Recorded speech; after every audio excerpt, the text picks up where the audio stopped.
एक समय का बात है, एक आदमी ट्रेन से कहीं जा रहा था। उसके पास कीमती हीरो की पोटली थी। उस आदमी को 2 दिन और 2 रात ट्रेन में गुजारने थे, क्योंकि उतना उसको सफर करना था और उसे कहीं पहुंचना था।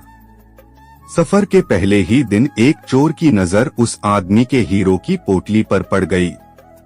अब चोर ने दिमाग लगाया और एक बड़ा सा बैग लेकर उसे आदमी के पास जाकर बैठ गया और उस आदमी से मीठी मीठी बातें करने लगा। चोर ने सोचा कि रात में जब सब सो जाएंगे तो मैं चुपके से उठकर उन हीरे को चुरा लूंगा। यह सोचकर चोर बड़ा ही खुश होने लगा।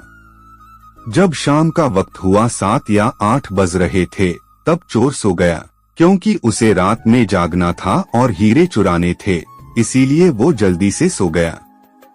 जब उस आदमी की सोने का वक्त आया, उस आदमी ने चुपके से अपने हीरो की पोटली अपने बैग में से निकालकर उसके पास जो आदमी सोया था उसके बैग में डाल दी और उस आदमी के पास कौन सोया हुआ था?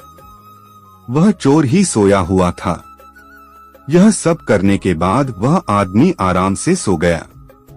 रात के जब 2-3 बज रहे थे, तब वो चोर उठा और उसने देखा सब लोग सो गए हैं।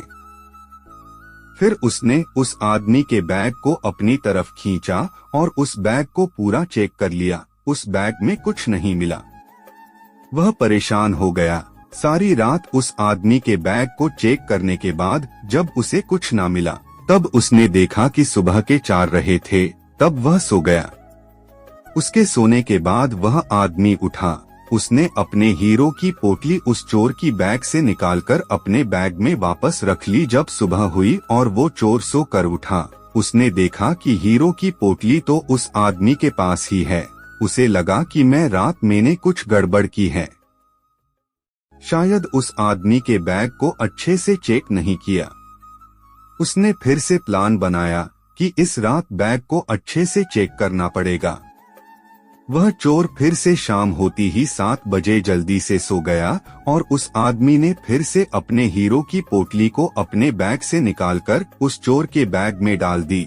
चोर रात में फिर से उठा, उस आदमी के बैग को खींचा, फिर से ढूंढने लगा, लेकिन हीरे नहीं मिले। वह परेशान होकर फिर से सो गया। वह आदमी सुबह के 5 बजे उठा, अपनी हीरो की पोटली चोर की बैग से निकलकर अपने बैग में वापस डाल दिया। जब सुबह हुई, स्टेशन आया, वह आदमी स्टेशन पर उतरा तो चोर उसके पास आकर कहने लगा, मैं जिंदगी में कभी चोरी नहीं करूंगा, बस मुझे इतना बता दो कि हीरो की पोटली रखी कहाँ थी। उस आदमी ने कहा, अरे मूर्ख, तू अपना सुख दूसरों की तरफ ढूंढ रहा था। अगर तू खुद के अंदर झांकता तो तुझे सुख जरूर मिलता। अगर तू अपने गिरेबान में झांकता तो तुझे पता चलता कि तू चोर नहीं, मालिक था। वो हीरो की पोटली तेरे ही पास थी। दोस्तों, इस कहानी से हमें बहुत बड़ी सीख मिलती है। हमेशा अपना सुख दूसरों की तरफ ढूंढते रहते हैं और बहुत से लोग हमारी जिंदगी में आते जाते रहते हैं। कोई हमें सुख देता है तो कोई हमें दुख देता है। बहुत से लोग ऐसे होते हैं जो अपनी खुशी दूसरों पर निर्भर कर देते हैं, जबकि अगर आप खुद के अंदर झांकोगे, अपने खुद के गिरेबान में झांकोगे, तो आपको किसी चीज की कमी महसूस नहीं होगी।